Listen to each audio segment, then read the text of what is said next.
Hello students, welcome back to my YouTube channel English Guru RS Gaur. Today I am going to teach you a very important topic of English grammar. The name of the topic is clause. First of all, I will tell you what is clause. Clause means sentence or part of the sentence. Means sentence एक topic अलग हो गया.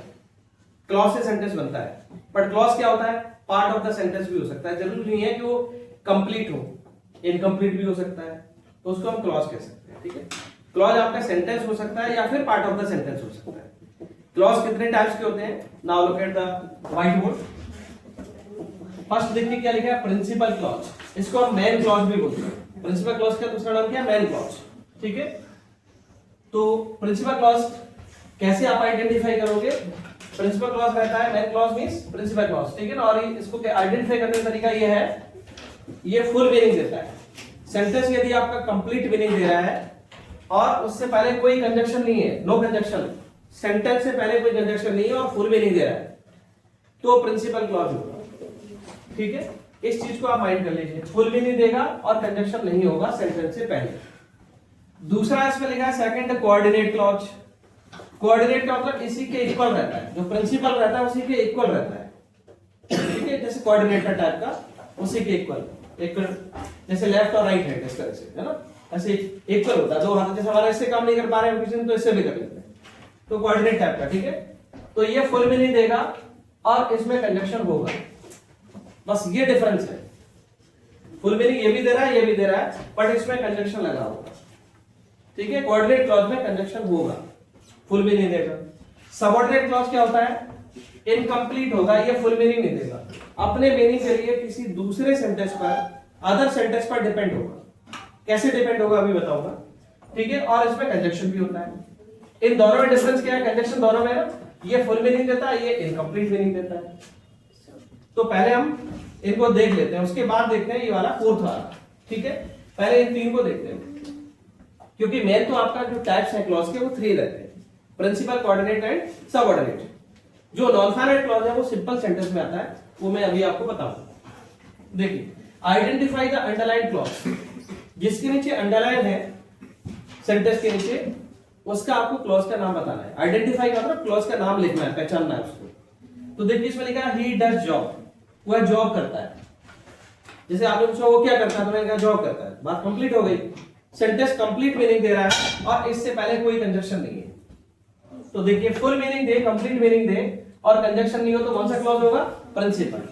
तो इसका answer क्या हो जाएगा? Principal clause. ऐसे आपको लिखना पड़ता है. ठीक है, एग्जांपल में ये लिख देंगे आप, आंसर हो गया. या ऐसे आ सकता है, pick out the principal clause. Pick out का मतलब क्या है? इसको यहां पर लिख दीजिए ही डज जॉब, ये आपका आंसर हो जाएगा. नाम बताना है क्लॉज का तो प्रिंसिपल क्लॉज लिख दीजिए. पिक आउट करना है तो सेंटेंस को उतना लिख दीजिए. सेकंड नंबर है, she told a story that was not true. उसने स्टोरी सुनाई, वह सच नहीं थी. अगर हम इतना ही, ये वाला सेंटेंस आपको नहीं दिखाया, इधर वाला फर्स्ट वाला, केवल इतना आपको पढ़ने को बोला है, तो आपको ये इनकम्प्लीट लग रहा होगा. दैट वाज नॉट ट्रू, वह सच नहीं थी.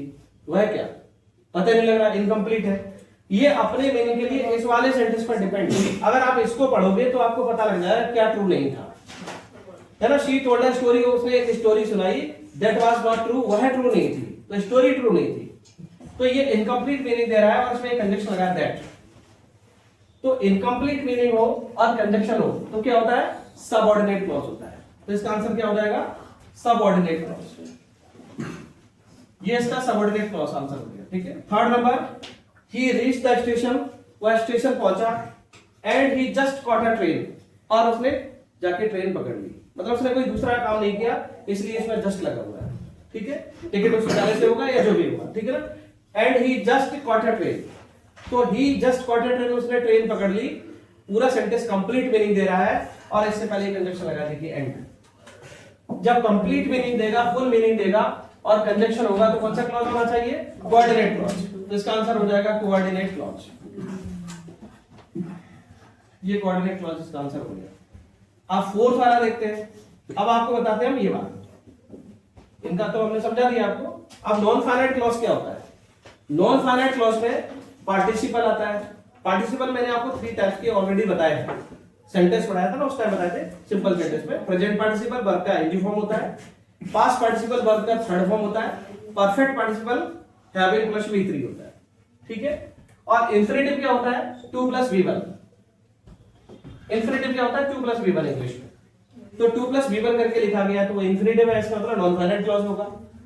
अगर वर्ब के आईएनजी फॉर्म से सेंटेंस स्टार्ट हो रहा है, प्रिंसिपल सॉरी पार्टिसिपल होता है, तो आपका नॉन फाइनाइट क्लॉज हो जाएगा।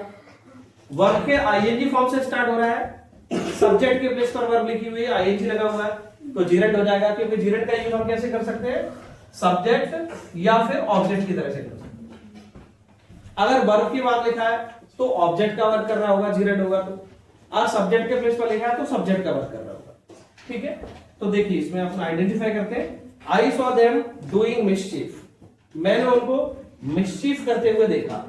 तो देखिए वर्ब का सेकंड फॉर्म ये लिखा है और ये देखो वर्ब का आईएनजी फॉर्म आ रहा है, तो वर्ब के बाद जब भी आएगा तो एज एन ऑब्जेक्ट यूज होगा।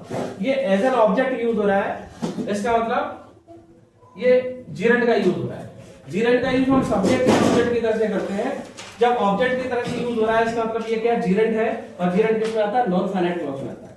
तो इसका मतलब इसमें कौन सा क्लॉज हो जाएगा, नॉन फाइनाइट क्लॉज। क्लियर हुआ, नॉन फाइनाइट क्लॉज, ठीक है। नाउ फिफ्थ वाला देखिए, turning to the left you will find a school. बाएं मुड़कर या बाएं मुड़ने के बाद आपको एक स्कूल मिलेगा। तो देखिए टर्निंग लिखा है, ये प्रेजेंट पार्टिसिपल है क्योंकि ये सब्जेक्ट की तरह से यूज नहीं हो रहा।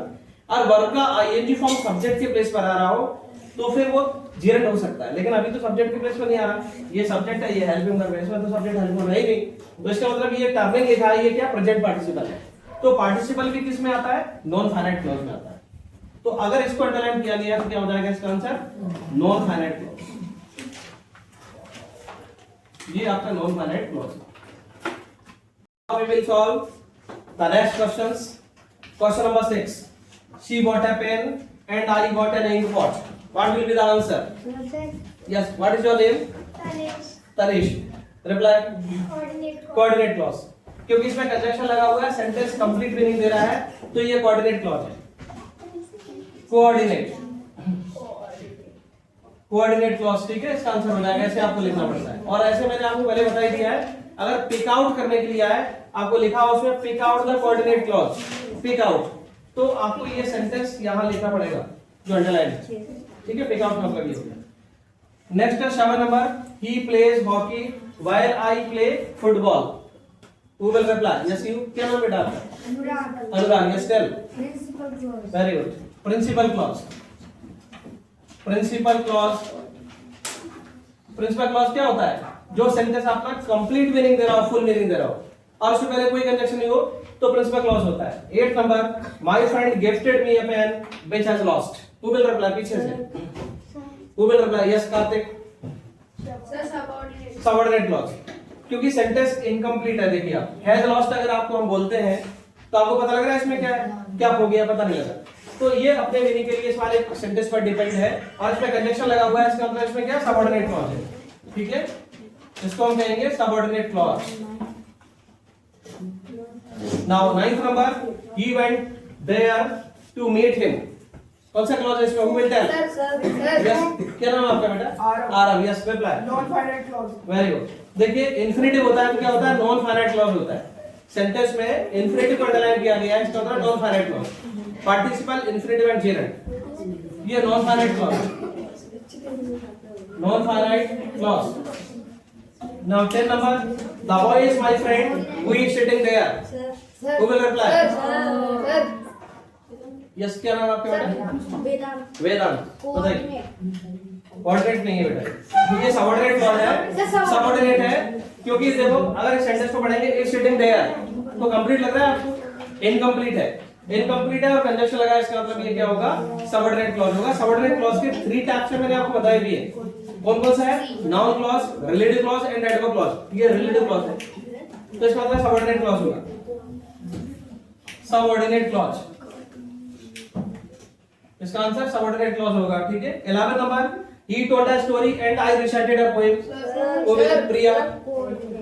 Yes, Coordinate. कोऑर्डिनेट है क्योंकि सेंटेंस कंप्लीट मीनिंग दे रहा है, उससे पहले कंजक्शन लगा है, coordinate clause.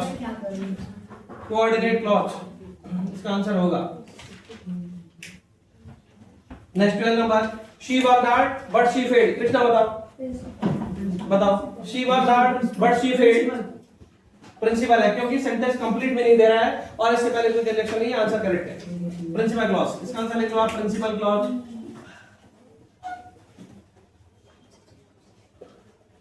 I think doubt clear हो गया। Yes sir. अगर आपका डाउट क्लियर हुआ है, आपको अच्छा लगा है, देन आप वीडियो को लाइक करना, शेयर करना, कमेंट बॉक्स में लिखना जो भी आपका डाउट है वो लिखना, और अच्छा लगा तो अच्छा लिखना, ठीक है। और शेयर भी करना, सब्सक्राइब करना चैनल को। Thank you.